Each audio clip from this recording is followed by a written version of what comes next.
Sometimes I've received a question from people outside of the dragon's path: why dragons? Why would you even choose for dragons? And sometimes for people that is very strange, because no one in this entire world will tell you that the dragons love you and the dragon is by your side. So why should you even bother to be with dragons?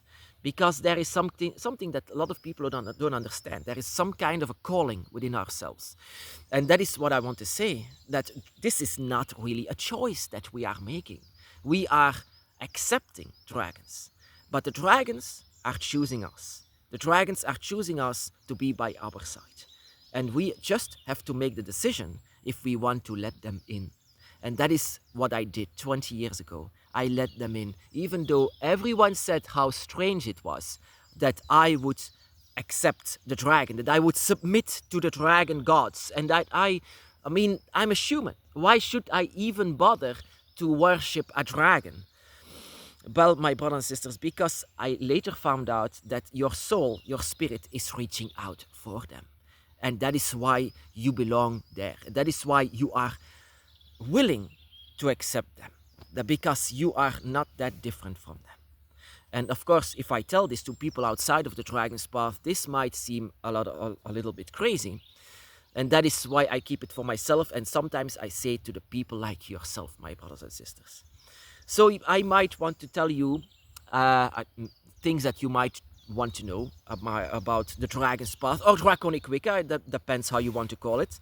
Draconic Wicca just says that you are indeed a dragon witch, and that once you accept your dragon's path, that you are indeed capable of doing so much more. So the first thing that you want to know about the dragon's path, it doesn't matter if you are male or female. Both of them are equally of importance inside of the dragon's path. I mean, normally in religions, in most of the religions, it's male dominance. And if I say to people, I'm actually a witch, then some people say, oh, you're not a female, so how can you be a witch? Well, actually, it doesn't belong to one of the other gender. Inside of the dragon's path, there are equally male as female dragons. So even your own spirit can be of the opposite gender of yourself, so that you can learn of both male and female energies. So that you understand much more of the equality of male and female. It doesn't matter if you are one of the other.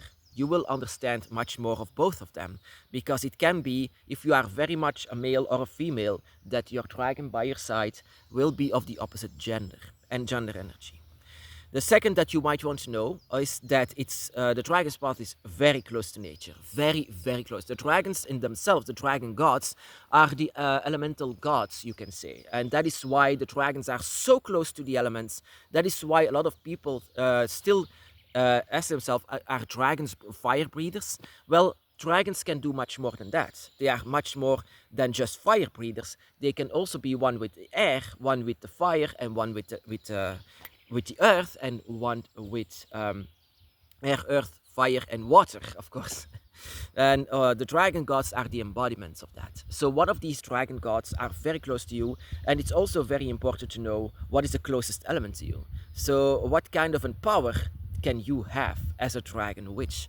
What is your greatest element? That is why I always come here in this forest to worship the dragons, because they are so close to nature. And I can feel that. It feels like that I'm so home wherever I am in the forest. I'm so home, and it even bothers me that sometimes other people go inside of the forest. It feels like I should be here and protect it. And that is typically, I see myself as the son of Tiamat. And Tiamat needed to be protected by her children. And her children, are direct children, are actually serpents and dragons. And, all of them feel the need to protect their parent, Tiamat in this case. And for the other dragon gods, this has no difference. So it is actually very, very close to nature. You might want, to experiment this. What kind of an element of nature is the closest to you? And in most cases, it means that this is one of them is the dragon god that is the closest to you. Leviathan, Quetzalcoatl, Tiamat, or Leviathan. Leviathan, Tiamat, Quetzalcoatl, or Fafnir. Sorry. The four elements. And so it's a very also what you need to know is it's a very personal spirituality. It's you don't come together with a high priest telling you who your dragon is, because no one knows your dragon. No one can tell you about your dragon because no one knows your dragon. No one knows your dragon like you do, and no one knows you the best as the dragon by your side. Your dragon by your side knows you inside out, even everything about your humanity. Everything that happened, everything about you is what the dragons know. But you know your dragon best. And if someone says that they know your dragon, how they want to be treated, that is a lie. That is not a good statement. Sometimes people on the dragon's path can be misguided, telling you how your dragon is going to be. Well, no, your dragon's path is very personal, and there is no second one of it. That is why I always say that the dragon's eye that you create for yourself and your dragons is the dragon eye that is unique. You cannot copy it. Your dragon, you and your dragon god all together make a unique energy. So your dragon's path is very personal. Of course, and that comes to the next one, and that is self-discovery. Self-discovery is your entire path.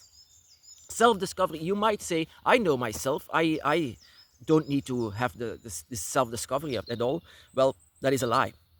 Because my brothers and sisters, that you lie to yourself whenever you are saying this to you. Whenever you are awakened, you can feel much more new elements coming up.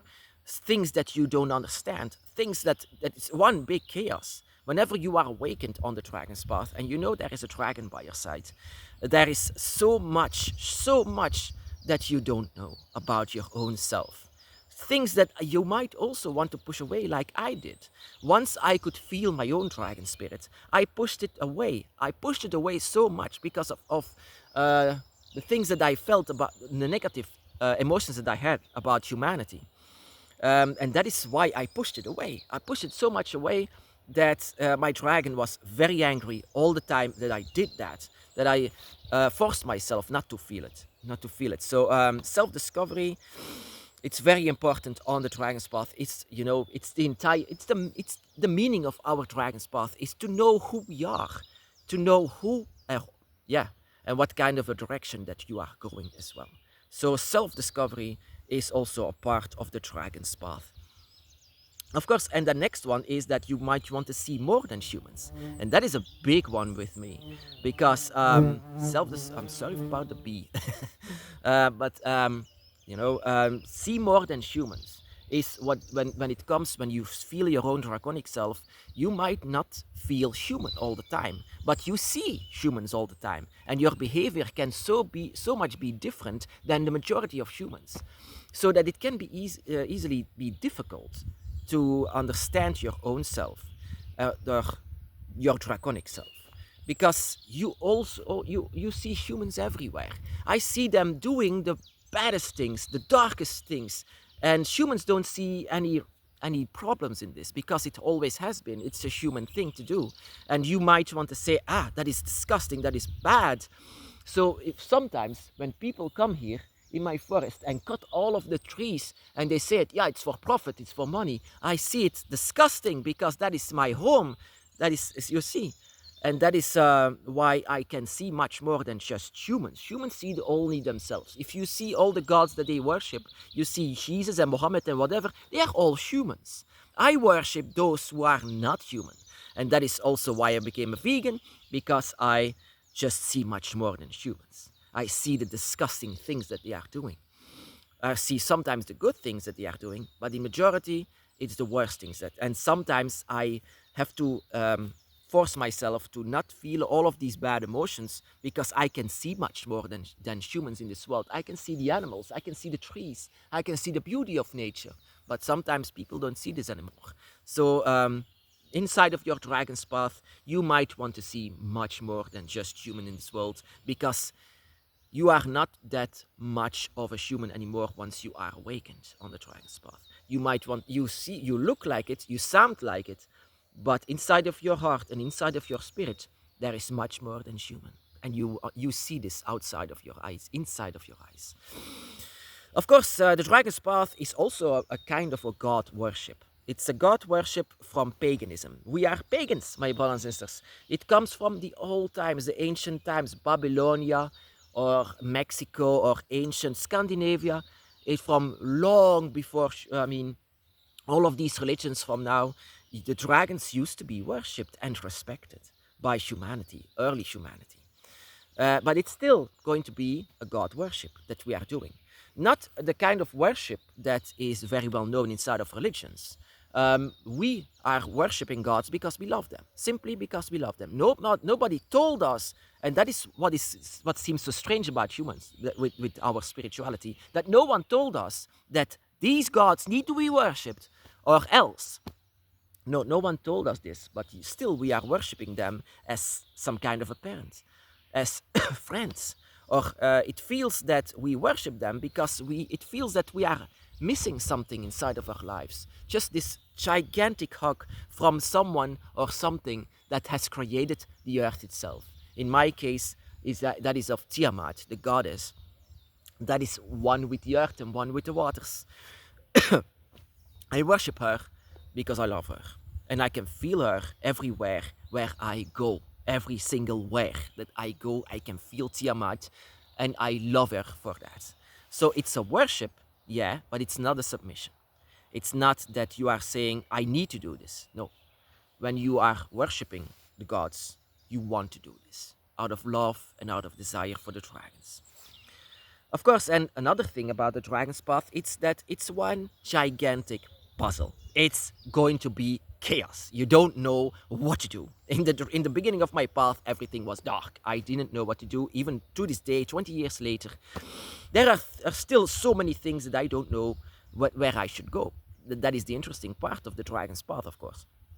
Finding the puzzle pieces, and every single time when one of these puzzle pieces is fitting with another, it's one step further on your dragon's path, because now you can see the image where you have to go and what you are and who your dragons are and what this world is all about. And that is once you will it might be that you never solve the puzzle piece, because in a way the dragon's path is one with chaos dragons, and sometimes it's you don't fit, it doesn't fit, or you cannot solve the puzzle, and that is okay. That is why I say don't be rushing yourself. Don't put the wrong puzzle pieces together, because it might send you in the wrong direction. It's very important to know what kind of a direction that you have to face. And another one of the dragon's path is why using magic. What is the purpose of dragon magic even? The dragon magic in itself is the oldest form of magic. It's one with nature, it's one with the four elements, and where everything that the dragon says and thinks is pure magic. And everything that's that is, if it's sincere, it will be eventually will translate it in magic. And magic is another word for manipulation. So the manipulation that you are doing, sometimes you might wonder yourself, how did this happen? Or how did this happen? It means that you used magic. And the purpose of dragon magic in most cases is that you open up the gates. That you open up the gates for your dragons. Normally it's not allowed, but you are doing the dragon's work, and you are opening the gates for your dragons. And there is so much that a dragon can do, and that is even open up gates that are permanently closed. Even you can open them. And the purpose of this is to have the dragons by our side. Dragons use this to be by your side. So whenever you feel the dragons less, you might want to open the dragon's gates and the other gates from your side. So you have to work together, you and your dragon, to be together. And that is why we use magic. And that is not something that you can learn, because every one of us use different kind of magic. Every dragon has different kind of magic. Every dragon eye has different kind of magic. It depends on your god. It depends on your elements. It depends on your closest genders. It depends on all of it, and your mind as well. So it's very different with each and every one of us. And so it comes to the final question on the dragon's path. Why dragons? Very simple, my brothers and sisters. Why dragons? Why choose for dragons? First, like I said, it's not a choice. You are one of them. You are simply one of them. But you are far away from where dragons supposed to be. And you are not even looking like a dragon anymore. It's just your spirit. And the more that you are awakened, the more that your spirit looks like that of a dragon. You are with a dragon within. And it's always reaching out, always, ever since you were born, to the other dragons that are no longer here. But your dragons can still hear that. And the closer that your dragon is, the more that your soul is reaching out for that. And you will feel that. And that is why it's not a choice that we are making. We are not making a choice. We are only making acceptance. We accept the dragon within. Sometimes people force themselves not to let the dragon in because they are raised Christian or Muslim or whatever religion. It's culture. And that is actually a battle of your human self against your dragon self. Who is letting the dragon in? And I let my human self loose 20 years ago. And that is why I let the dragon in, even though I did not accept our dragon spirit. But I let the dragon in 20 years ago. And it was amazing. And I loved every second of it. And that is why I suddenly started to pray for dragons, talk with dragons, and started to have this personal connection with dragons. So if people ask me, for example, why dragons? Well, my brothers and sisters, it's very simple. Because we are connected to them. We always have been connected to dragons. And that is why we accept our dragons. And that is a bit an explanation of our spiritual path of the dragon. A dragon's path, you can say. It's both equally male as female. It's a nature spirituality. It's a very personal spirituality, a very personal path. It's a path of self-discovery. And we see much more in this world than only humans because our draconic spirit. It's a god worship, but not the kind of worship that is inside of religions. We worship them because they are our creators, our parents, you can say. We are trying to solve this very difficult puzzle, even though sometimes it doesn't get solved, but we are still creating it anyway. In the creation of your puzzle, you are going on your dragon's path. And why magic? Because we want to be with a dragon. And why dragons? Because we love them.